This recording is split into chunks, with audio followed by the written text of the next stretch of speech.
particular order. Izzie, will you go first? Sure, I just gotta unmute myself. Hi everyone, I'm Izzie Ramirez. I am a freelance culture, climate, and food reporter based in Brooklyn. I've written for publications like Bitch, Vice, a couple things in Gen, and some other publications. And I am planning on attending Columbia Journalism School for their MA program in the fall. So that's me. Stephanie, will you go?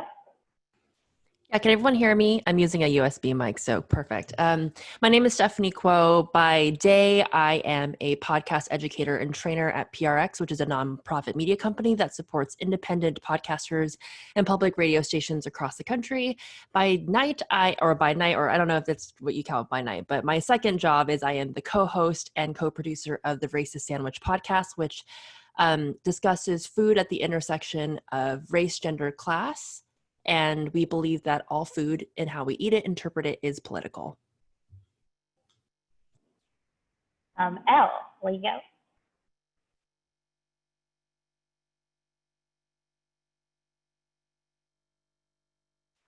If I do that once, I do it a million times a day. Hi, everybody. My name is Elle. I wear many hats at America's Test Kitchen. Some of those are food stylist, executive editor, inclusion leader, and TV talent. Those are the ones that come to me the most quickly. And I'm also the host of a podcast called The Walk-In, which are informative and personal conversations with people in the culinary industry, food, beverage, and experiential industry about living the life of being human in the culinary industry. And I mean, I've done a lot of writing, most recently contributed to the James Beard Foundation blog. I'm a huge supporter of the SNAP program, and I've done work on the legislative level to support that. And I'm very happy to be here. Thank you for having me. And Taylor. Thanks, Jenny. Hey, y'all, I'm Taylor. Currently, I work as a producer at Viacom CBS, and that is sort of a catch-all phrase for working on food shows, dating shows, but I've done programming for Tastemade, Food.com, and Food Network. I also moonlight as a freelance writer, so I've written articles and essays for Eater, FoodNetwork.com, Healthyish, Time Out LA, and I recently finally put to print a wine zine that I've been making for the past year. Wine is my hobby. Thanks, Jenny. Awesome. And hi, everyone. I'm Jenny Dorsey. I'm the founder of Studio ATAO. That's spelled ATAO, and it stands for All Together at Once. We are a nonprofit community organization that creates content and experiences at the intersection of food, art, and social impact. And tokenization in the food media space has been something that we've been working on at the beginning of the year. We hosted a experimental salon or facilitated conversation where Taylor participated, gathering groups of food professionals to talk about what tokenization looks like to them and how it happens to them in the food industry. And for purposes of this conversation today, we've put together a toolkit about tokenization and how it happens. So this conversation will be more about implementation and how to combat tokenization. So just to make sure that we are all on the same page, I'm going to do a quick definition of tokenization and also of appropriation, so that they are two different things, and we will specifically be talking about tokenization today. So tokenization, I know people have mixed opinions about Wikipedia, but we did find this definition to be pretty thorough, is defined as the practice of making only a perfunctory or symbolic effort to do a particular thing, especially by recruiting a small number of people from underrepresented groups in order to give the appearance of sexual or racial equality within a workforce. On appropriation, this is a definition I've kind of put together that we've agreed on, is the adoption of elements of one culture by another, especially in cases where a dominant culture exploits aspects of a minority culture outside of its original context or at the expense of the original culture for personal gain. So with that, I'll talk a little bit about goals for today. We'd really like to give some context about tokenization and how it happens across the food media sphere. Our panelists come from different aspects of food media, so there's definitely similarities, but also differences. We also want to talk about why tokenization is harmful, because sometimes it is misrepresented as representation or that it's good for the person being tokenized. And then finally, spend the bulk of our time about how we can combat tokenization at different levels, whether that's personally, professionally, or putting in systematic changes within a company or an organization. So our first question today for the panelists is, what are the ways tokenization has played out in your area of the food media industry, whether it's something that has happened to you personally or something that you have witnessed? And this can be in content or perhaps like within the organization. I'll start. Specifically in video, it can look like, casting one person of color in an ensemble cast full of non-POCs. It can look like airing your sort of tucked away in the vault content that's specific to demographic, and only airing it on Black History Month or Hispanic Heritage Month. And what we're seeing, I think, right now is we're seeing a lot of companies airing a lot of Black-focused content in response to the protests and the murders of George Floyd, Breonna Taylor, and Ahmaud Arbery, among countless others. So we're seeing that. In addition, we're also seeing sometimes only casting a person of color in programming if it's related to their race or their marginalized status. I watched religiously Food Network when I was a kid, and I would have loved to have seen someone who looked like me that was making 30-minute meals or was living it up in the Hamptons. And there were probably tons of people that pitched those exact ideas, but perhaps an exec in whatever media company they pitched it to was like, you know what, can you write about soul food? Can you write about barbecue? How's your peach cobbler recipe? So it's those types of ways that you can find tokenization sometimes in food media related to video. I think also on that note, like, video is not just TV. I mean, the news of the day, if we're gonna go into it, is, how Bon Appetit's test kitchen, 3 of the 6 people of color have decided to not renew their contracts or to renegotiate, because it ended up seeming like they'd still be getting less compared to the white folks who work there. And something that really resonated with me today going into this was Priya Krishna's statement, where she talked about how she voiced numerous complaints about how non-white members of the test kitchen were tokenized, carelessly framed as a monolithic experts for their communities, used as props for white talent, and not given equal opportunities to be featured. Most of these were brushed under the rug or actively ignored. And you could see that from, the test kitchen to just like writing in general, where, as Taylor mentioned, like you're kind of corralled into an area that like seems representative for like your culture. I'm Mexican and Puerto Rican. I cannot tell you regional cuisine for all of Puerto Rico or all of Mexico. I can tell you what like my family did. I could tell you what I'm familiar with, like in terms of Tex-Mex. But to tell someone, oh, you are of that ethnicity, or oh, you're of that background, why don't you just stand in for everyone from that place, is like the #1 symptom, at least in terms of writing. In the food industry, it's just like it's kind of you're funneling in people and pushing them into a corner, and it's exhausting. I also think tokenization can show up when you're hiring people for freelance positions as opposed to bringing them on as full staff. Like I see that happening in so many different media outlets. Like, you see people of color on their YouTube channels, on their Instagrams, but, they are not part of, the core team that does day-to-day work. And I think that lends, very much towards what Taylor was saying about only seeing talent for Black History Month or Kwanzaa, or, you know, or culture specific holidays or occasions, you know. And I noticed that when I was, you know, interning at Food Network, all the people that I saw who were usually more full-time were not the BIPOC community, right? Those are people who would come in, you know, do stints, and then they would leave. So I think that, you know, if you're just having people for show, you know, which is very common, you know, you're definitely benefiting from, you know, the work and culture of Black and brown people.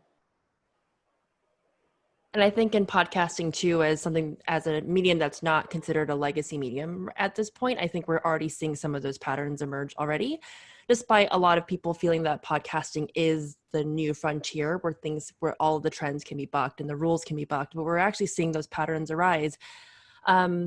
Unfortunately. And so I just did a presentation today about podcasting, and one of the slides that we had was the ethnic breakdown of podcast listeners.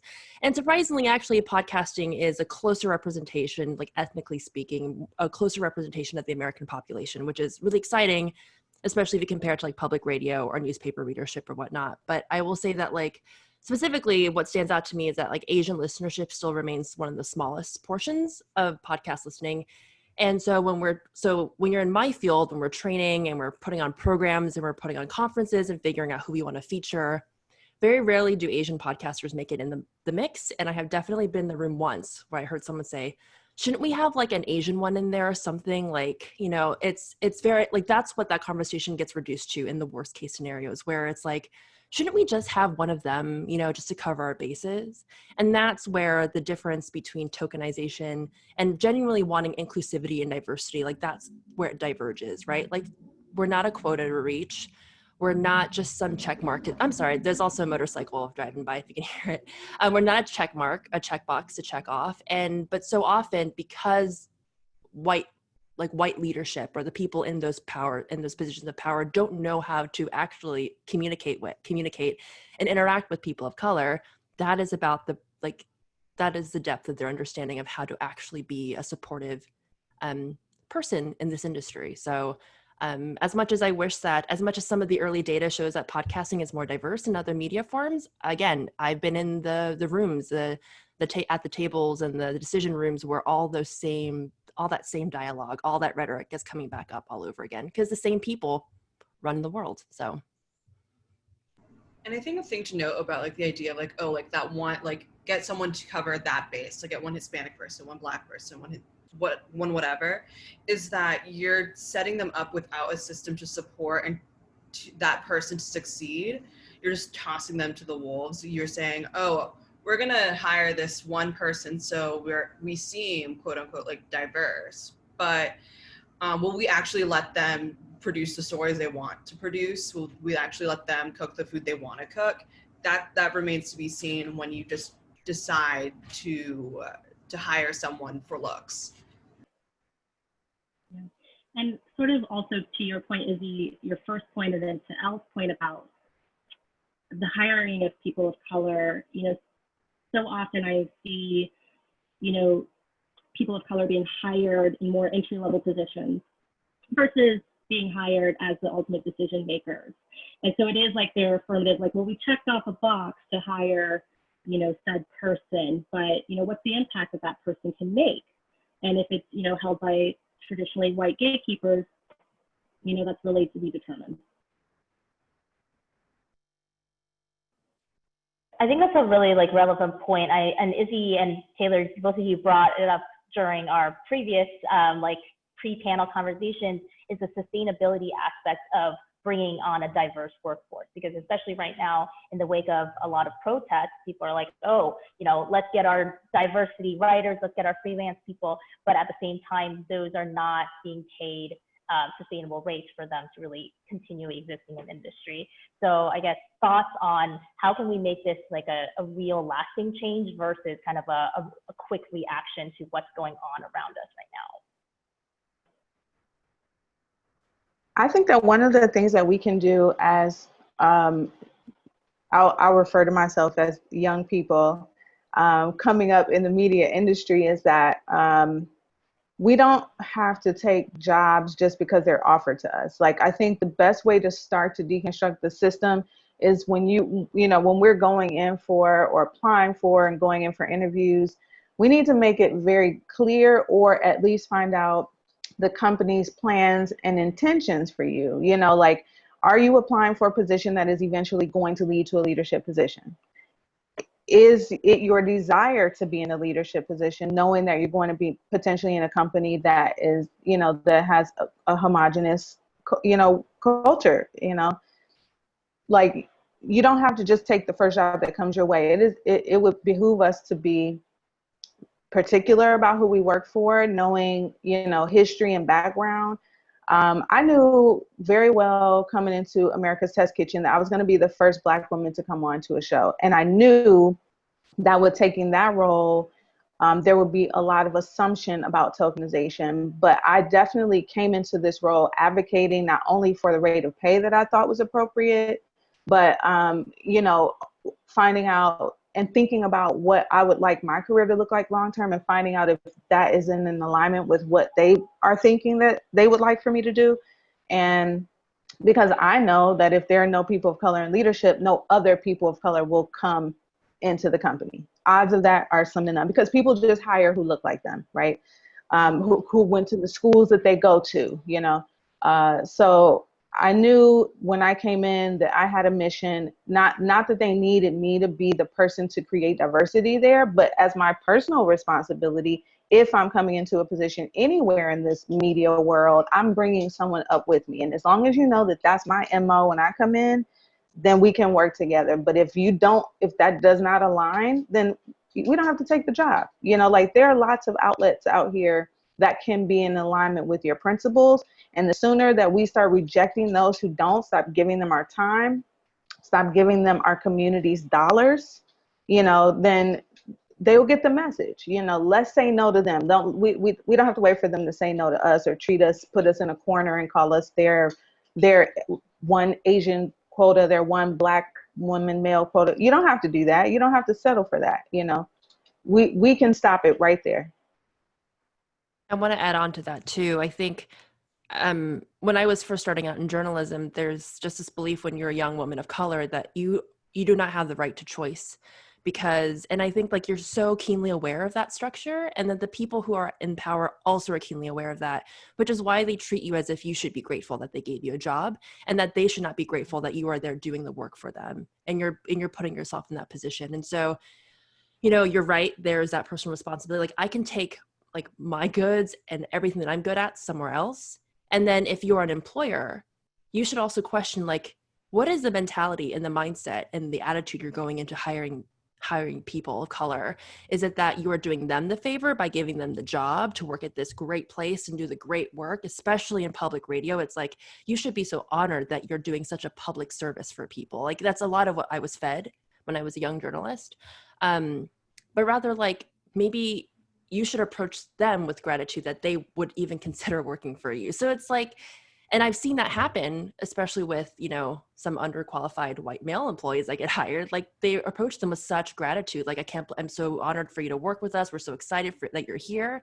And I don't get that when I walk into newsrooms. I don't get that when I walk into meetings. So yeah, I think, like, mindsets need to shift. And I don't know that with the kind of bias that's been built up for generations, if it's ever going to, if the same people stay at the top. So to add on to that, like, 2 points. One, about this idea of gratitude, as you were mentioning, Stephanie, like, when right before things started closing down, I was applying for jobs, not to, like, reveal how young I am, but I did just graduate college.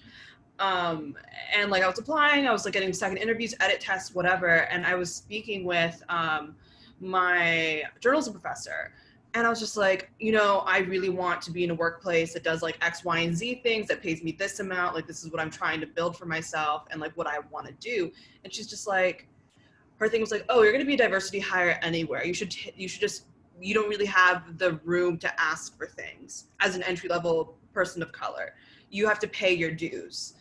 And, there's a lot of, like, structural and systemic inequities when you perpetuate that system, which is why I decided to go freelance. the past year or so, just because like I don't like, why should I accept something that I know that is going to treat me poorly?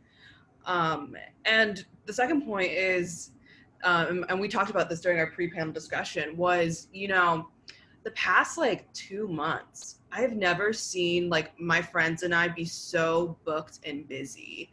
Like, editors calling left and right, hey, can you write this up? Can you write this up? Oh, like, what are your thoughts on this or on this? For stories that we would pitch or just talk about like on a normal basis, or even things that are like topical or timely. And a lot of that has to do with like, oh, seeming diverse. And the thing is like, you're going to see rates that are like, oh, $100 for like a big newsroom, which, you know, if you're going to commit to like being quote unquote like diverse and trying to like step up and like seem like you're like you have an equitable workplace, perpetuating a pay scale that isn't, you know, going to help these people continue their work, like paying someone $50 or $200 for like a really long article, is absolutely toxic. So I think that a lot of it is, you know, knowing when to say no, like Elle said, but also, you know, talking to other people of color in your industry, horizontally networking, because, you know, you might not know that that's not their rate, or you might not know that that is the situation that's going on. And unfortunately, like, we are our best protectors. Like, we have to, we just have to keep talking to each other and figuring it out. It's work, but it has to be done. Yeah, salary transparency is a big one. Ask around about rates, know each other's salaries. I'm very pro that. And I think there's a law specifically here in California where you can share salaries amongst your coworkers without repercussions. But Jenny, what was your original question? Was it how can consumers or organize? I'm sorry, I got so sidetracked. How can consumers or organizers or organizations can combat tokenization? Yeah, I guess like making sure that the fervor that we're seeing right now is happening for longer than the next few months, longer than the rest of 2020. And something that I believe Stephanie said in our pre-panel was, you know, tokenization happens both in the back room as well as in your content. So how do you address both of those simultaneously and with some ideals towards sustainability? I think this might be like a roundabout way. There's so many avenues that you can take with this, but you know, something that I see in video a lot, and Elle picked up on this when it comes to hiring. You know, you hire people that look like you. So many times in video, especially, you know, when you hire talent to be on your video, or you hire can you come around the other way? Below the line crew, such as, you know, your grip, your gaffer, your camera operator. People sort of just throw their hands up and say, I don't know anybody. I don't know any diverse, I don't know a Black female sound mixer. So there must not be any. And it's taking the time to do the work so that we can put people in those positions, and so that they'll know, they'll identify them. They'll know like, hey, Taylor's a great sound mixer. I'm going to use her again and again and again. And so it's combating that. People are lazy, can be lazy. Another thing is to look outside of the people who traditionally have the power in roles. So look at, you know, the admin assistant who is working next to you. They might have ideas about show ideas. Look at the person working in, I don't know, marketing, who's a person of color. You know, that's something that I've been witness to in the organization that I'm at currently. Ideas can come from any place. It doesn't have to be the producer or the director or the development exec.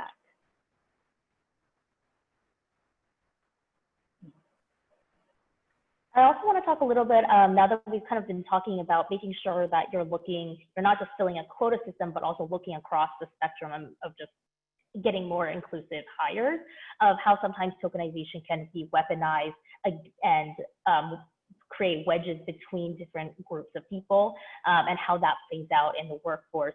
And I guess specifically how we can start addressing that sort of mentality where it's a scarcity mentality of hoarding resources against each other. Like, how does it happen and how can we stop it? I can speak a little bit to, oh, sorry. No, go ahead, Stephanie. Oh, okay. Thank you. I can speak a little bit to that in that as I am someone who benefits from the model minority myth as an Asian woman, and I try it every day in my life to combat what that means on a personal scale and on an institutional scale as well. I definitely have felt in my life that people expected me to be to put my head down and work, to be a workhorse in workplaces, and to just not question, not rock the boat. That was expected of me a lot, and it still probably is. And I definitely have felt that employers, when they're given the opportunity, will say, well, Stephanie will do the work, so she can do it. And it's just like a combination of understanding that it's just a bunch, an understanding of a stereotype that I don't want to rock the boat. I don't want to challenge power systems. So I will do things without question. And therefore that can be used against others who may be more willing to speak up for themselves. And I think that is something that I have tried to combat in my life as of recently, that I will not let myself be weaponized in any way, in the same ways that the Asian population has been used on a broader scale for several generations. And so don't know if that actually answered a question, but I can say that that's something that I've been talking about with a lot of Asian colleagues recently, about the moments that we feel tokenized in our office and how that gets weaponized against other people of color, because there's an expectation that we will not speak up for ourselves. So we will just keep our head down and do things. And I think that actually that isn't true. And we are actually actively trying to fight that every day at the office. So. Jenny, I think one of the things that I've experienced and witnessed deeply is this invisibility, right? I think that in my experience and bringing other Black women into the media realm is that we actually deal with invisibility. I remember working on a TV show. I was a production assistant. I was like the lead production assistant. And I remember hearing someone tell another person about me, like oh, you need someone to do this thing. I think Elle will be really great for it. And we've been working on this show for 3 months. And as a lead PA, I was doing all sorts of food things. I was purchasing. I was basically doing associate culinary producer work. And I actually heard that person say to her, who are you talking about? And I'm like, what do you mean who? I've talked to you almost twice a day for the past 3 months. You don't even know my name, and when it's insane. And I mean, and I experienced it on a day-to-day level. I've been standing in line and I've had people come walk right in front of me as if I'm not even there, and that same thing happens in media. I was working on another set. I was food styling, and it was in the morning, and I was getting myself ready for the day and getting my food laid out. And this producer kept coming over asking me what was for breakfast. And I'm like, so I said, the first time I think I probably just said, I don't know what's for breakfast. By the third time he came over, I was like, he's asking me what's for breakfast, when's the food coming? I'm like, I'm the food stylist. I'm not the PA here. I'm not the craft person, the call sheet. I don't know, it's just those sorts of invisibility tactics are the things that also lead to there being little to no representation on sets or in writing rooms, in journalism, in movies and media, in TV shows. Because first you have to even acknowledge that we are there working our way through the ranks, right? You have to even see us. You don't even see us, you have tunnel vision, or whatever you want to call it, but to me, that is how invisibility starts, we're not just invisible in the workplace, we're kind of invisible in the world, and I don't know. I don't have the answers about how to combat that. But if you are working in a space and you see that there are people of color in positions that are potentially low ranking, you should best believe that they are not planning to stay there, and as a company owner, as someone who's a stakeholder, I think it is your responsibility to be actually investigating who is working where and doing what, and making sure that you're making educated decisions when it comes time to promote people, but I don't know. I'm not even really sure where I was going with that point, but I do want to give people examples of how invisibility can be subtle and how it can be very extreme. And, if you are an ally, then you be being aware of those behaviors.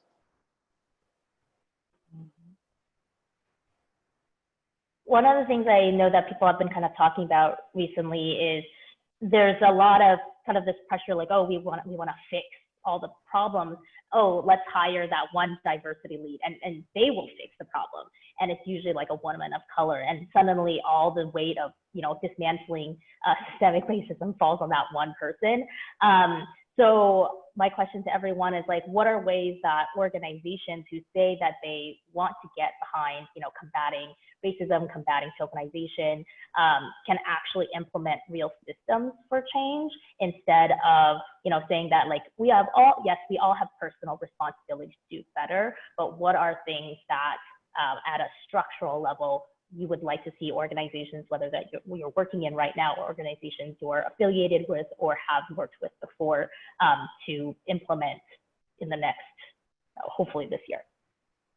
That's hard because like when you put the pressure on one person, like in some cases you're making an enemy in a way with like the white male perspective. It is a huge hurdle to combat a structure that is festering in very insidious ways. And it's hard to say, like, it's not just like the people perpetuate it, but you could talk about pay, you could talk about style guides, which are a major form of oppression in my mind.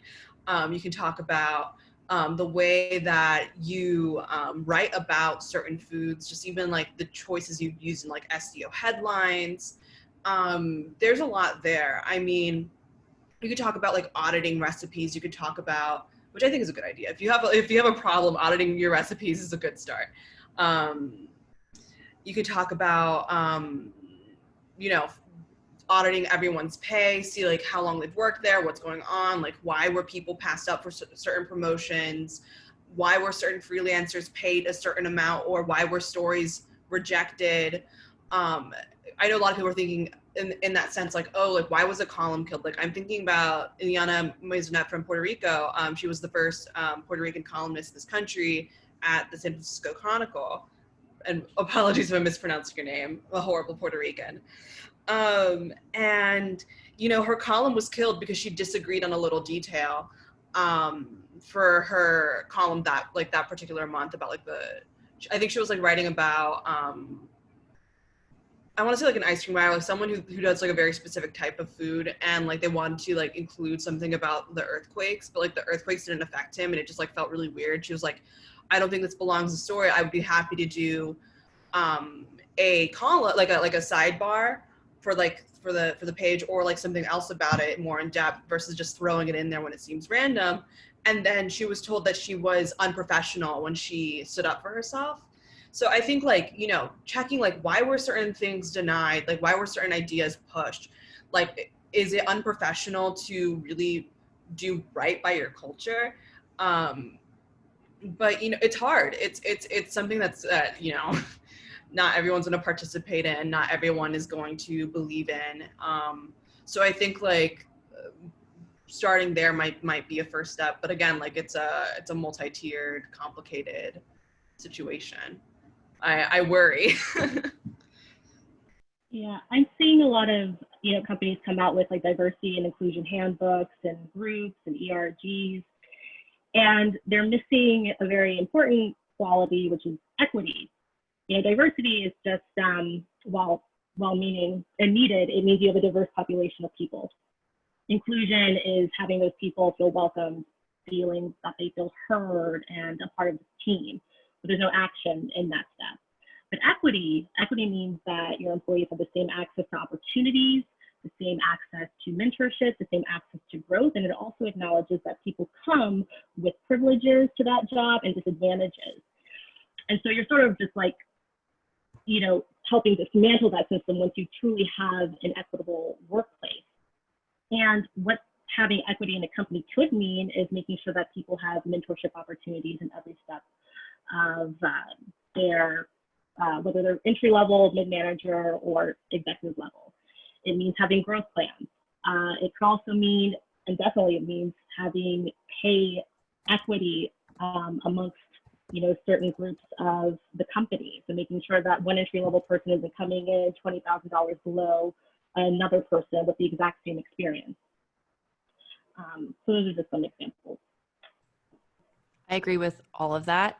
And I think that all of those things work when they're the right people behind those initiatives, right? I think there were some studies that I had seen that the majority of people who attend all the voluntary diversity trainings and the seminars at work actually are people of color. And it's not the white man, it is not the white women who are going. And so what's the point if all that training and all of that, that reform is happening in an echo chamber of people who already know like what needs to happen? And so I believe that like all of that, like assessing pay equity, all that stuff is possible, and all those initiatives are possible, all that reform is possible when the right people are in power. Mm-hmm. And so I'm at this stage where right now, how about all the toxic power leaders step down from their jobs? I 100% believe that right now. Some people might say that's a bit unfair, Stephanie. Like some people need to have jobs. Like probably not these people though. Like they've been CEOs, CFOs, CCOs for several years, and they probably make a lot of money. And of the people, if we're talking about who stands to lose the most leaving their position at work, it's the people at the bottom, who are actually the ones who are constantly leaving and jumping from job to job, actively choosing to be unemployed, to not be making money, to sacrifice their career stability and their career goals to escape toxic bad managers and bad leadership, when it's actually the leadership who probably doesn't need the job, but they're there and they're inflicting harm on people who stand to lose the most from it. So I would say, yes, let's do all of those things. But first, in order for all that to actually land, let's get rid of the people who have created the bad structures to begin with. All of this is always top down. And so the people at the top have to take accountability and responsibility for what they've perpetuated in their organizations. And I would hope that they had the sense and the empathy and the compassion to realize what they've done and that it's time to go. But probably not. I completely agree with you, Stephanie. I think the buy-in from the top is most important. I became the inclusion leader at ATK in almost close to the end of 2019.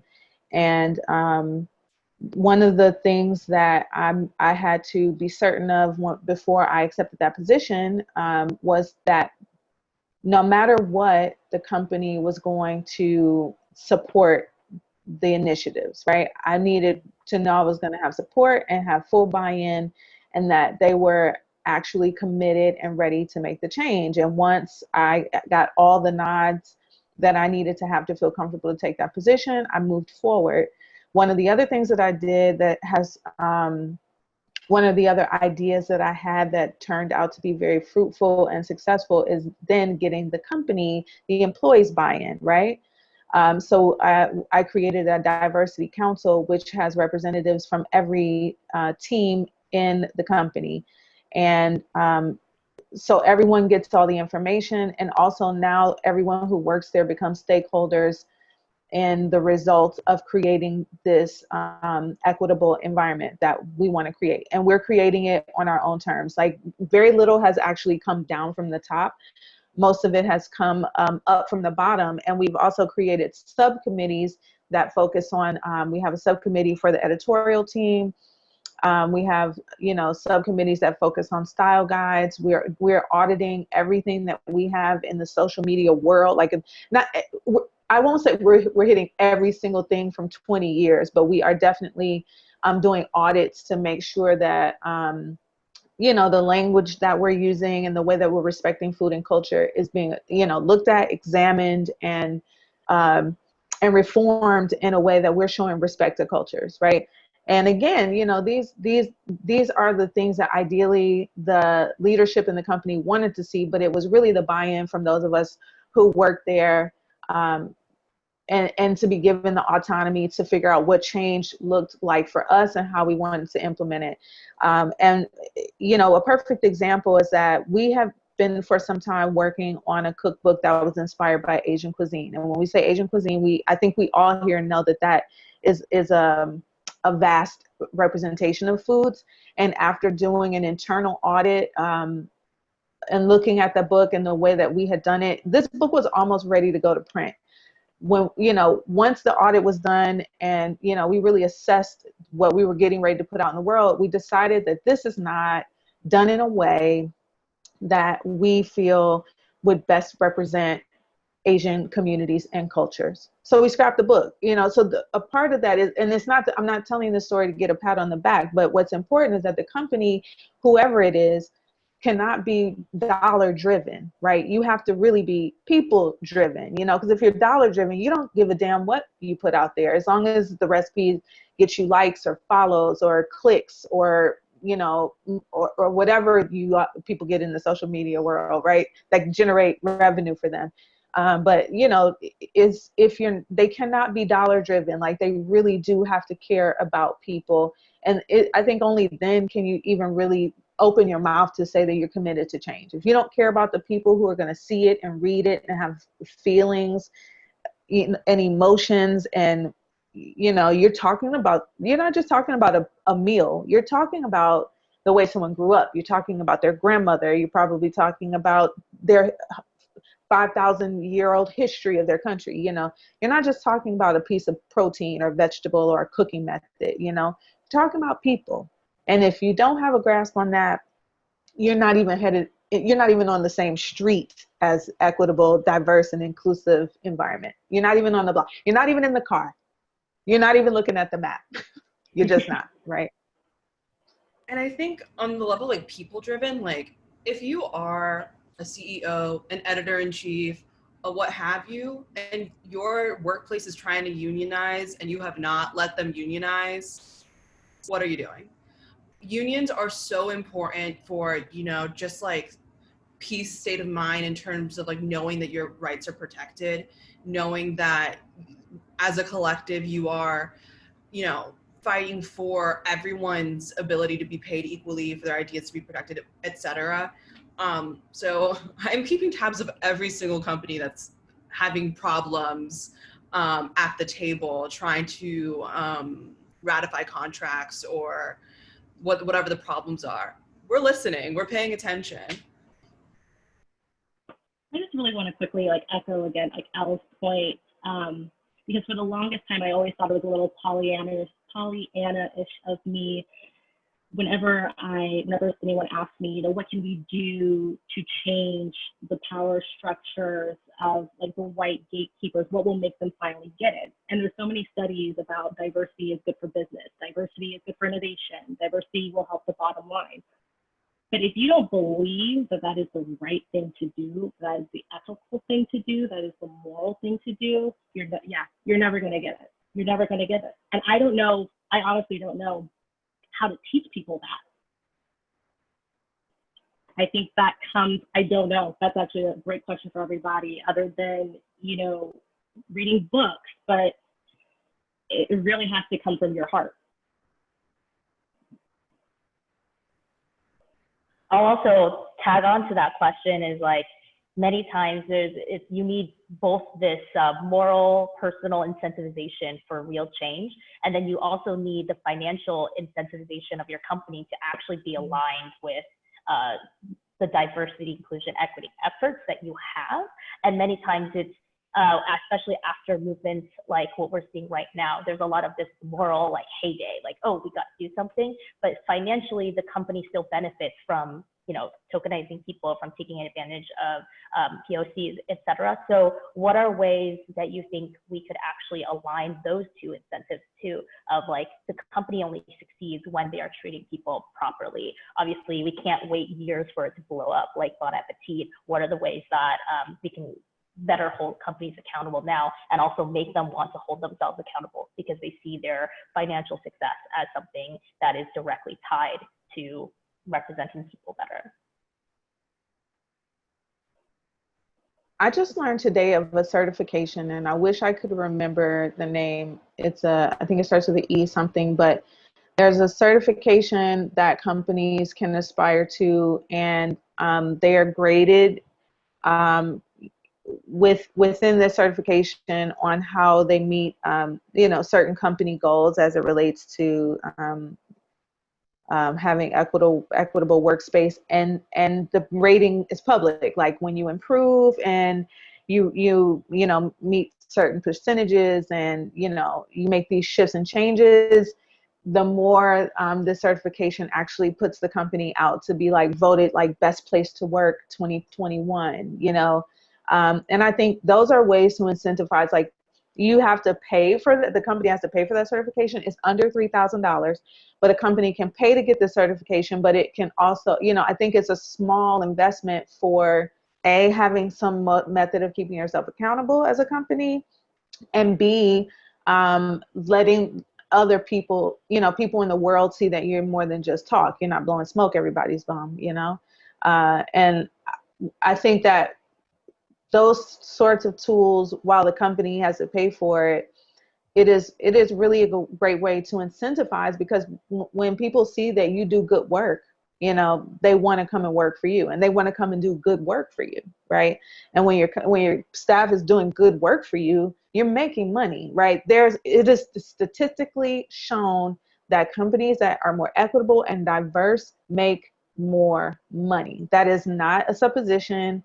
It is not a myth. It is a fact, and that's why, because when people can feel invested, they say there's low turnover.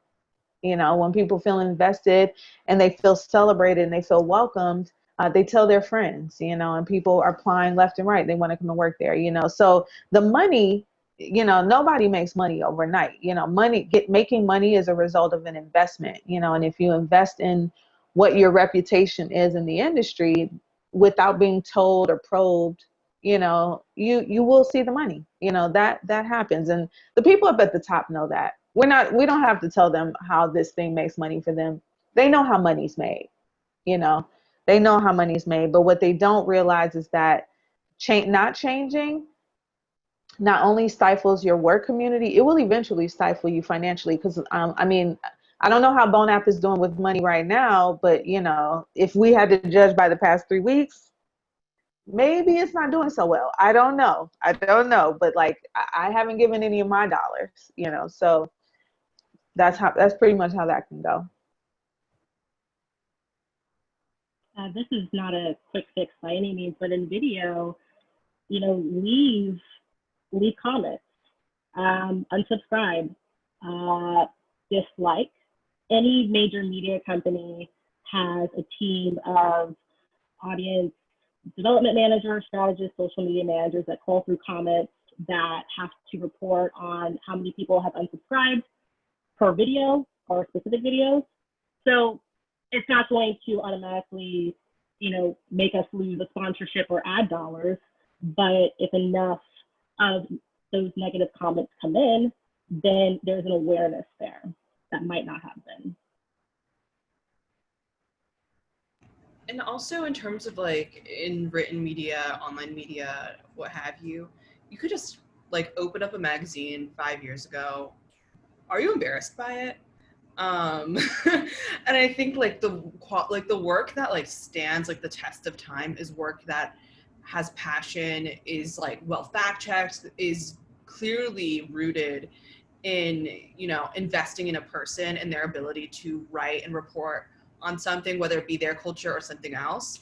And you're not gonna get that if you're like, I'm sorry, I'm like laughing because I saw like a Bon Appetit recipe that was like blistered cheesy peppers.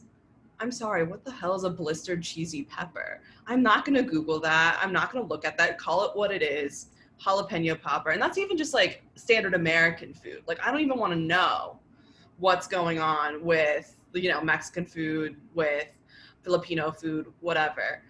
So I think like knowing that trends only last so long, and knowing that making your marketing, your investment on what seems trendy at the moment is not, it's not a long-term solution. The long-term solution is investing in your people, helping them grow, branching out your freelancing networks, getting familiar, make sure your editors are, looking at studying up, understanding how to edit if they don't already know, hiring editors of different backgrounds and investing in their knowledge and in their repertoire. And, unless that happens, like, you're just going to keep getting articles like that New York Times article that was like, the bubbles in your drink, they're supposed to be there when boba tea has been around for God knows how long.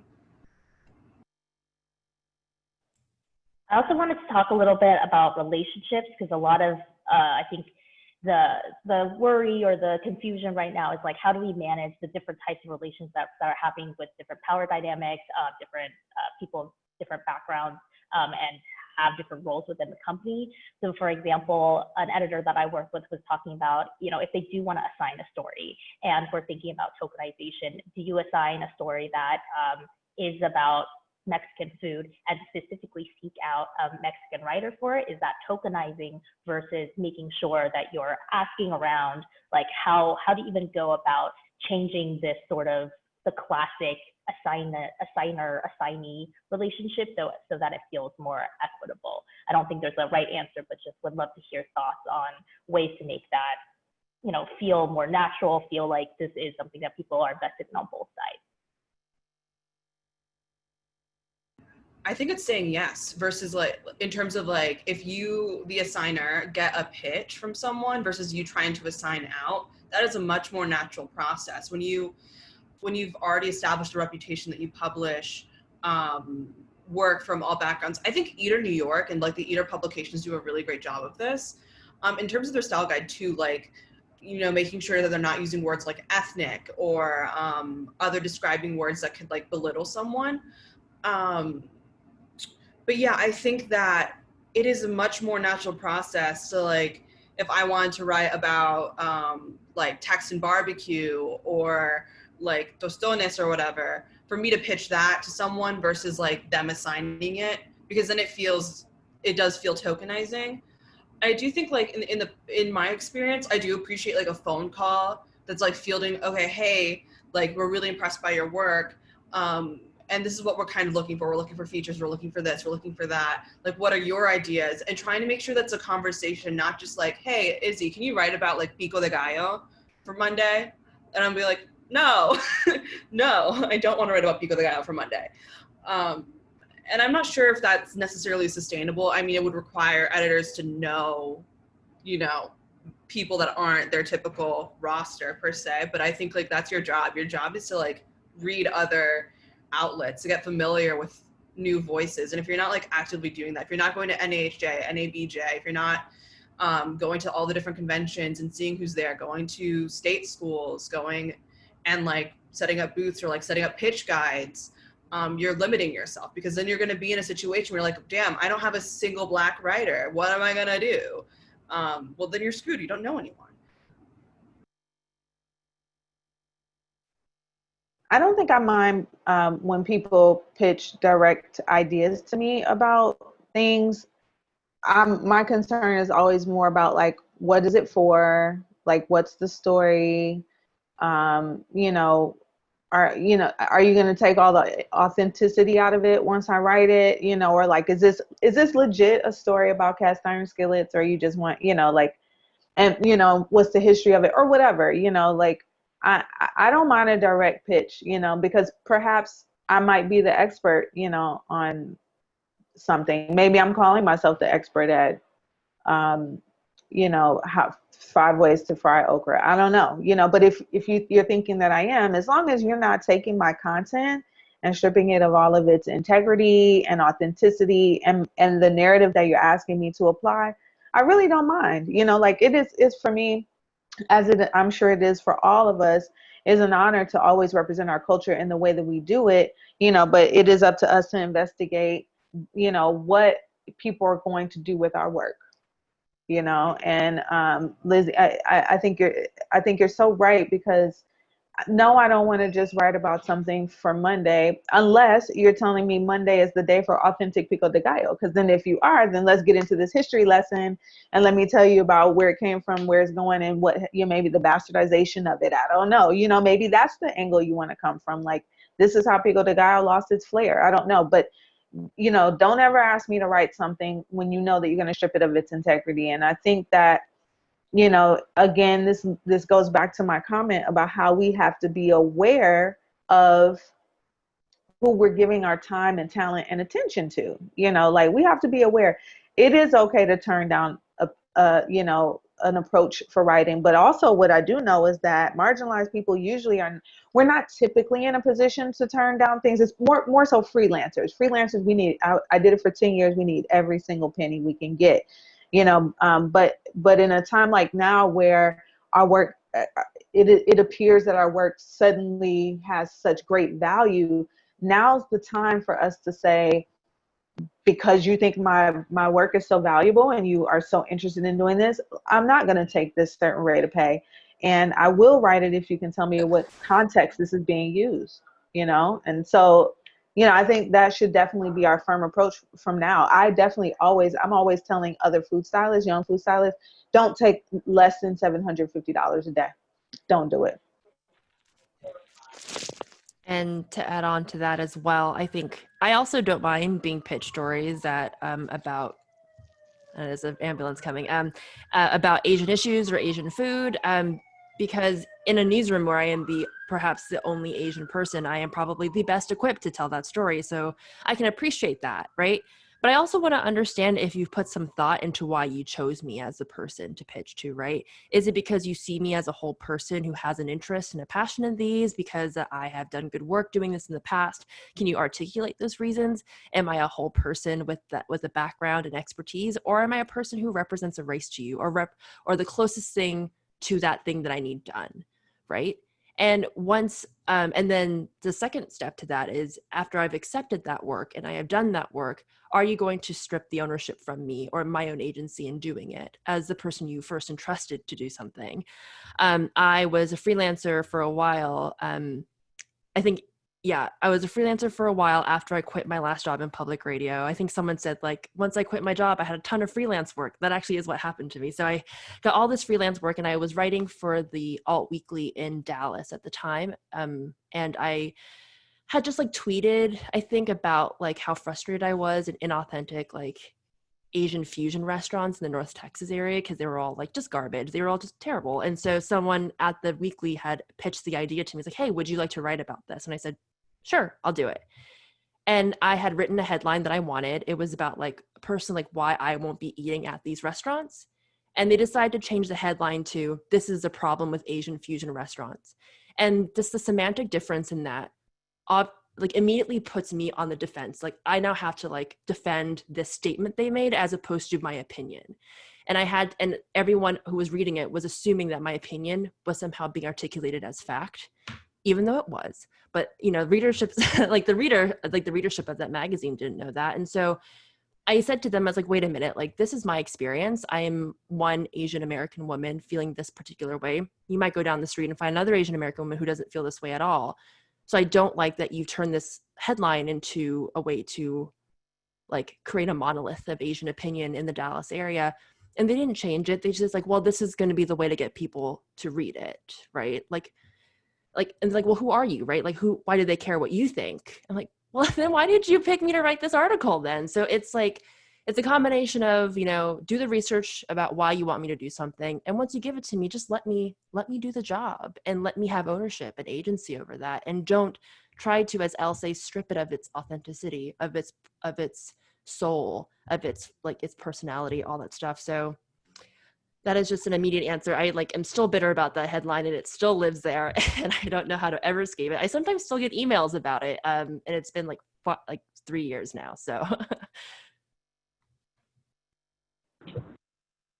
something that I talked to Taylor about in our pre-panel call that I also think is very applicable to media in general, not just food media, is that there's a lot of reliance on, making sure that whenever you try out new content, you're trying out this new, video about like a Black artist, an Asian artist, a Latinx artist, whatever that is, and then it's all eyes on how did it do? Did it get enough likes? Did it have enough comments? And then many times, if it didn't get enough clicks or whatever, you know, then it becomes a reason to not go forward with that diverse programming. So thoughts on ways that we can combat this kind of obsession, addiction to the clicks, likes, etc.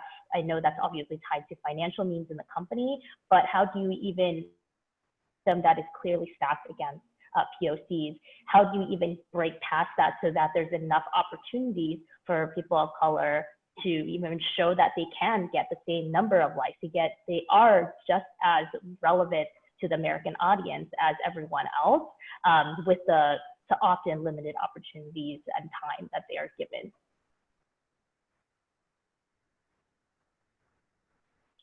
I wish I had a good answer to that, because that's something that I personally deal with every day.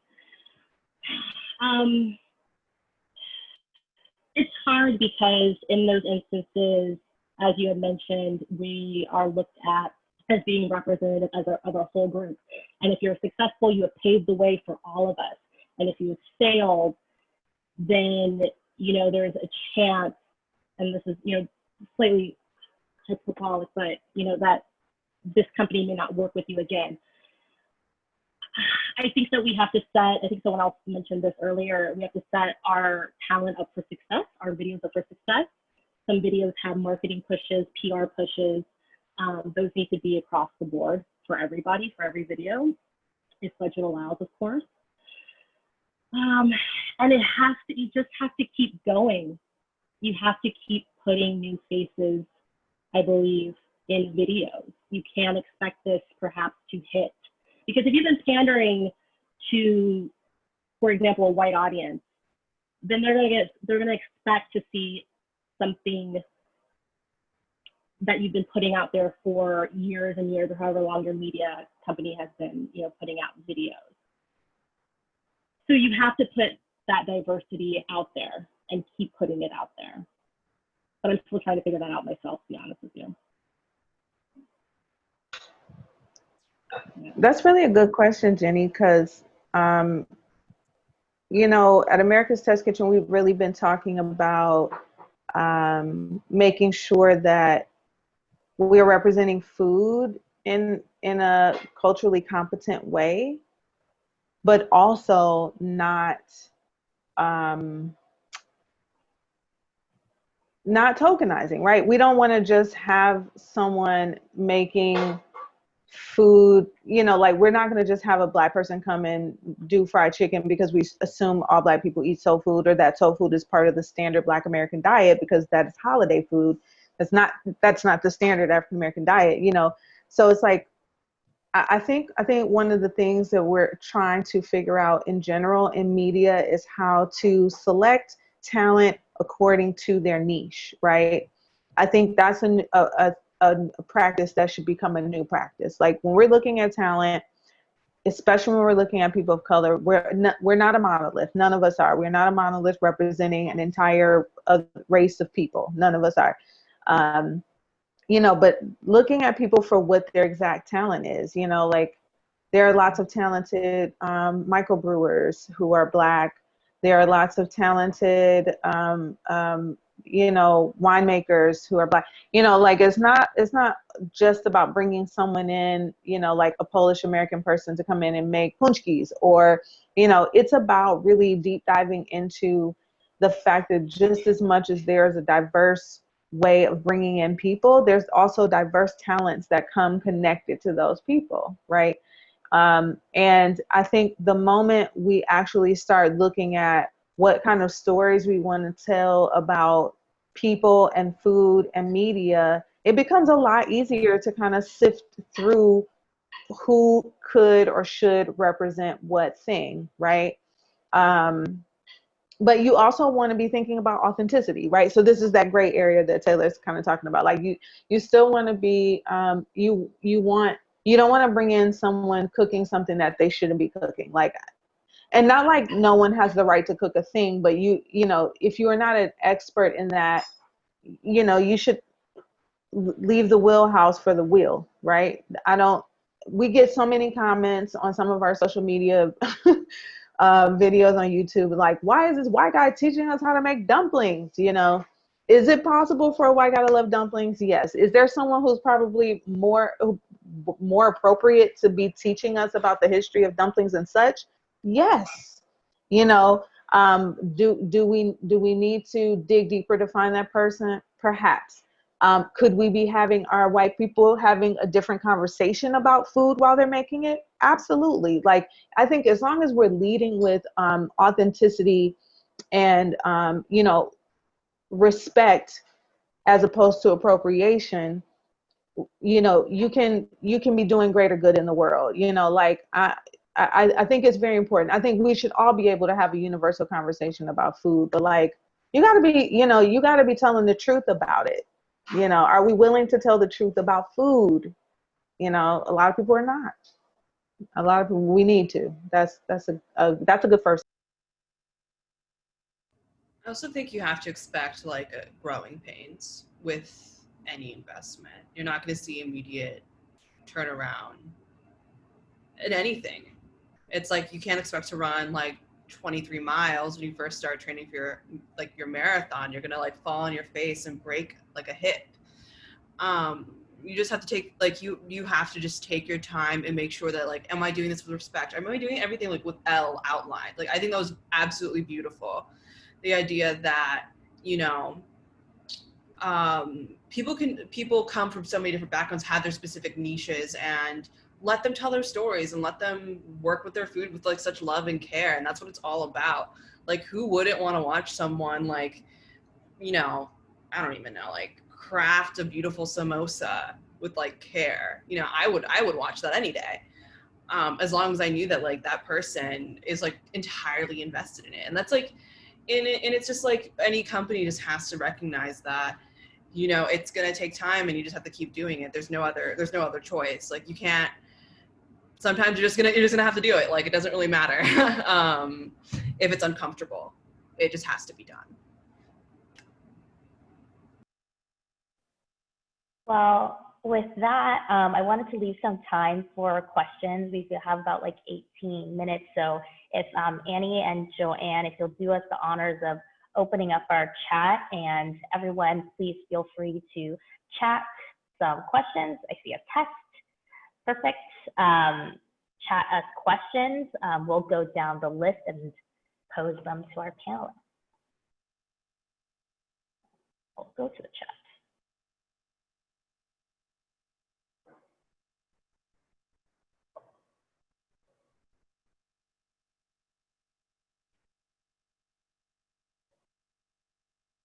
If people don't have questions, I will continue asking questions of the panelists. That's totally fine. So I guess while we wait for questions to filter in, feel free to ask at any point. I think that one question that I've had is, and Stephanie, you talked about this earlier, is how do we enact change when the same, you know, top leadership structures are in place at the end of the day without kicking them out, which is, I mean, some people might leave, some people won't. Like, how do we actually make those maybe second in command, third in command feel that they have autonomy, they have authority to do something on behalf of people of color in the organization? And if, I guess on the flip side, how do we also encourage the exits of people in leadership roles? How is there a way to, even besides, you know, mass upheaval like Bon Appetit, is there a way to encourage that? Wow, that's really hard, because my instinct is to be like, remove them all. Like, that's the only way to do it. And I know that that's like, ultimately, I don't have much say in that, but collectively we all might. I would say, I mean, here's the thing, like, all those resources are available for CEOs and general managers and news directors. They all know it. I think that I've been talking about this a lot, and this is not going to answer your question, Jenny, whatsoever. But I will say that, like, I have been constantly having this conversation with a lot of people about the difference between just like intellectually being there and then like actually practically being there, right? So I mean, for the most part, especially in like I mean, I don't know if especially, I can't assume, but I'm just going to say in what is like the perception of like liberal, progressive media companies at the very least, like I'm going to assume that actually the majority of people know all the rules. They just actually don't care about them. And I think that's where the issue is for me, is that like I've had bosses in the past who will say that they are quote unquote woke and that they get it and that they are Democrats too, or that they voted for this person, they understand this and that. And on the very surface level, they're able to parrot out all the right things to say. They say all the right things to you. They are able to reassure you of all of these things, but they're unable to put any of that into practice, because to do so means to forfeit all that comfort that they have. It means that they have to step outside of it means that they stand to lose something if they actually have to apply what they say. When they can just say something to you, kind of put you off to the side, like they've settled you, they calmed you, and now you're off to the side and they can go back to things as normal. It's like it's easier for them to consistently have this conversation than it is for them to change. And so I don't know that like the DEI training or sending them to conferences or giving them manuals or handbook street will do anything, because they've actually been doing that. They don't actually care to follow what they've read or what they've listened to or what they've heard. How many times have people of color actually gone to managers and told them explicitly what they need and what needs to change? And have they been met with platitudes and no change? And then there's a turnover, right? So I wish I had an answer. I wish I knew what to do, but there really isn't anything, because I think we've all exhausted about every single thing. Every single polite, diplomatic way of enacting change, I think, has been exhausted at the majority of progressive media companies.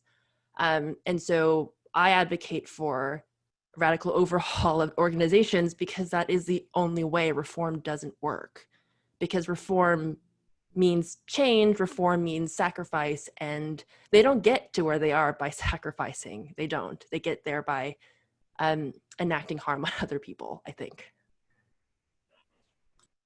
We have a great question here is, as an entry-level POC at a legacy media company, what can I say or do when I'm feeling powerless in all of these white spaces? On a related note.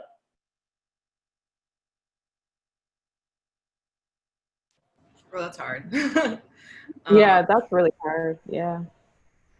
It's hard because, like, I think, like, in my experience, like, being able to, like, communicate, like, hey, like, why isn't something working?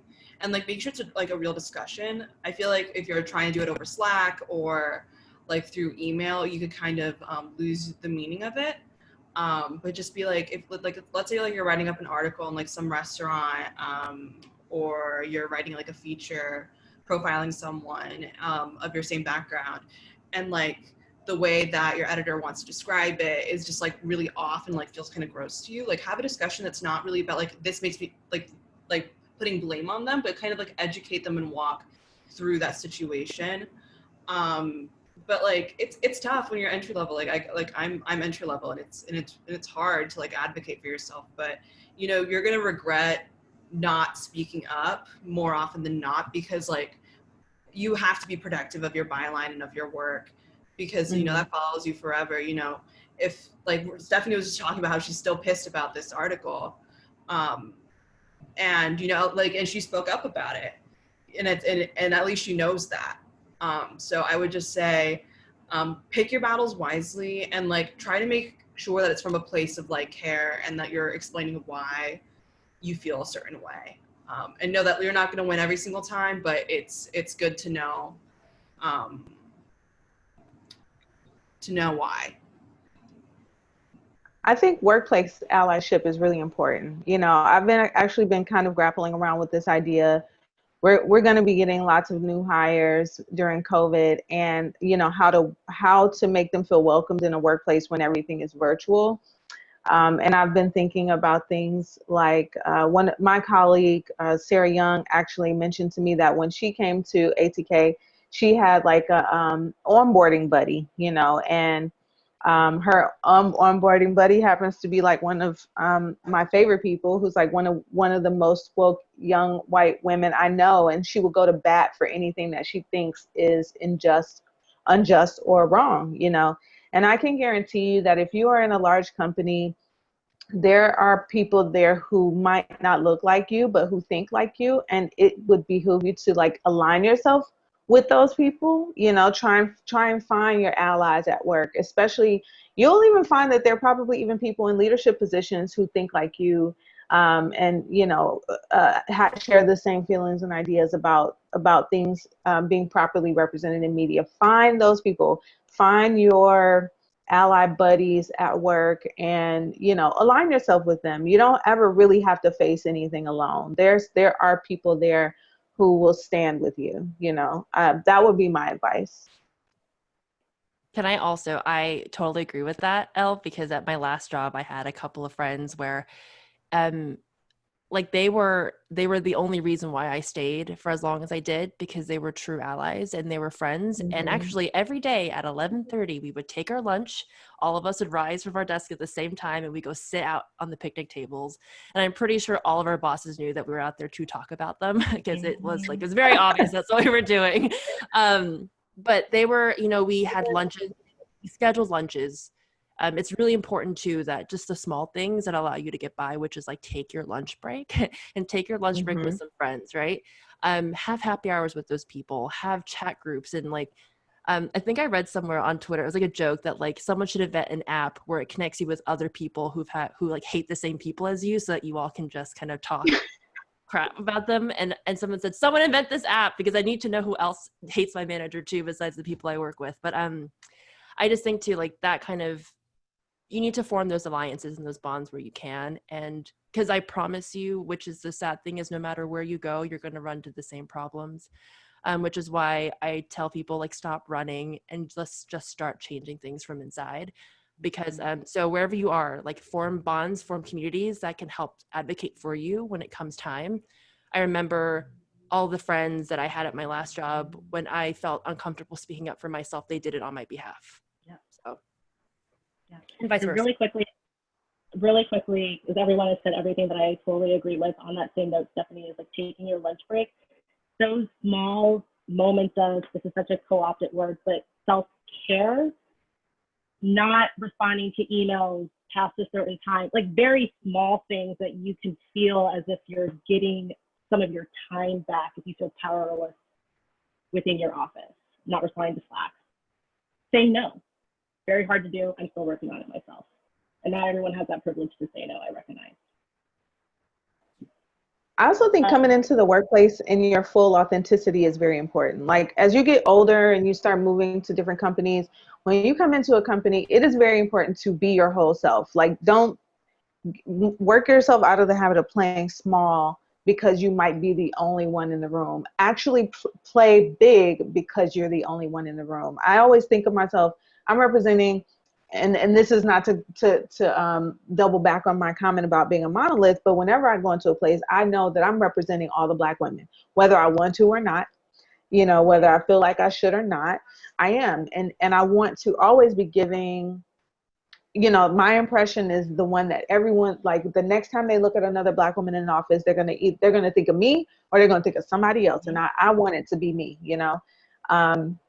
And so when I come into a space, I'm always being my authentic self. I don't worry about if someone thinks I'm aggressive.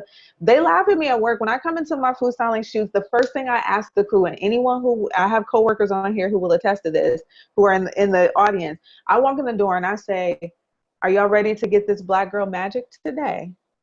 It's a serious question. And I do expect serious answers, and they definitely give me a full-on yes. This is not a joke. We're not cracking a smile. This is what you're going to get, all of this full authenticity today and everything that it comes with. And if we're having a conversation and the conversation in leisure causes me to have to be an advocate or reactionary, I'm going to do it. I'm never going to dull my thoughts or my opinions about injustices ever, anytime, ever. I just don't do it, right? And so when you come into a place or a space and you set the tone for how you should be treated and what people can expect in your presence, it does a lot. It will take you far. And I realize that I'm probably even coming from a place of light skin privilege by saying that, but I do advocate for every person to feel that they can be their authentic self in the workplace. And if you cannot, you also have to be okay with knowing that that place is probably not the place for you. Be it immediate or in the future, you'll know.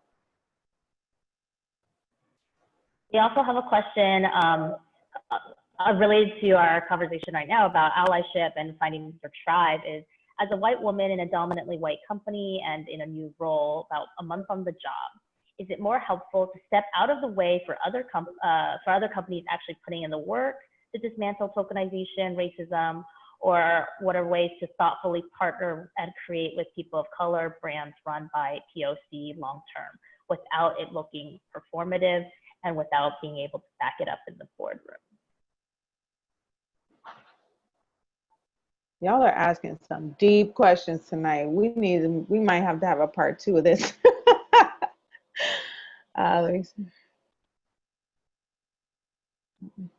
I mean, I don't think don't worry about looking, performative. Like, I mean, I'm not saying like that's not an important thing to check yourself on, but like, if you have an interest in working with people of color, brands with color, do it. Like, it's never too late to become a better workplace. And as long as, you're not exploiting people, as long as people are getting paid for the work that they're doing, you're respecting their time, you're not looking to water down their culture when they share it with you, damn that performative. Like, sometimes we have to be careful how we use words because we don't want to stagger the movement. And I saw that someone asked a question about, how do you keep the flow going? How do you keep it consistent while balancing your daily job? I think these are kind of similar questions, like, don't worry about who's looking. Work from here. And that's my gut I'm pointing to, and work from here. As long as you don't care about who's looking, you're not looking to get a check in the box or to put it on social media that you're doing a thing or working with a person, unless that's the platform that it's meant for. Don't worry about who's looking. You're not doing this for the people who are looking. You're doing it for the people who are in the 4 walls that you work with and for. And I think on that note, like, make sure that you listen. Like, really, really listen to who you're working with. And like, sometimes do a gut check. Oftentimes, like, we may not realize the way that we're coming across, like, when we're editing or when we're working with someone else of a different background, and you may not know that you're doing something that could do harm, but just kind of like listen and also educate yourself. Like, if you're working on something, even if it's like not about food, like if you're like reviewing a movie, like, watch the damn movie. You know what I mean? Like, how can you edit something and not know what it's about, or at least have like some kind of semblance of understanding of what the thing is about, what the work is about? It's the same mindset. Just because, someone's from a different racial background doesn't mean that you can't edit it. It just means that you need to step up and do the work and, really dedicate yourself, and like come in prepared and ready to listen and to do your job. I think Oh, sorry, just one more thing.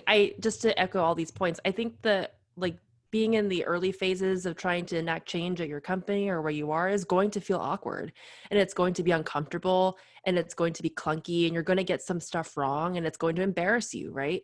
And I think that is the reason why so much work hasn't been done, because that discomfort is too much to bear for some people. And so if you can understand that this is hard, and it's hard for everybody, but the net result is that you make a better, healthier workplace for people, that you are actually doing good by the communities you intend to serve. I mean, that, I feel like, I don't know why that hasn't been like worth it enough for people to, to undergo the awkwardness at the beginning. But like I said, don't worry about it being performative. If it isn't performative, it'll show at the end, and it will show at the end if it was performative too. something I personally saw on Instagram that I thought was like a good encapsulation of this is just many times it feels like when you are confronting your privilege, maybe it's for the first time, or like it's an aspect of your privilege you didn't notice before, that it's so easy to get defensive and to withdraw or attack. And I saw this play out where someone well-intentioned had put out ideas on like how people can be healthier or more nutritious or whatever. And one of them is like included things like, going for a run or like buying healthier things. And someone rightfully pointed out that there's a lot of privilege wrapped up in that. And there was kind of this back and forth. And I think, many times for people of color, when we do, call in our colleagues, sometimes it's met with so much conflict that you're then kind of trained to avoid conflict at the workplace.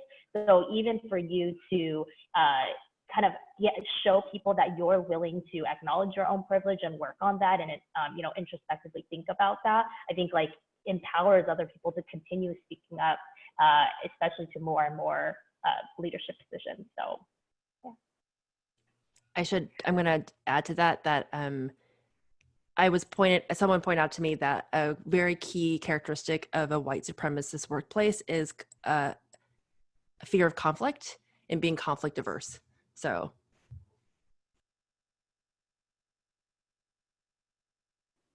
Well, that's a great note to end on. Thank you, Stephanie. Well, thank you all for being here today. I want to be cognizant of everyone's time. I know, I think we didn't get to some of the questions, and I'm really sorry, but I will be sending out a follow-up email with our toolkit, definitions, I know that was asked about, as well as links to all the panelists so you can keep in touch. And please feel free to send along more questions. And I guess if there is enough interest, we can do a part 2 as well. So with that, thank you all so much for being here, and we'll hopefully catch you next time. Thank you so much. Thanks, Jenny. Thank you, everybody. Good night. Thank you, everyone. Bye.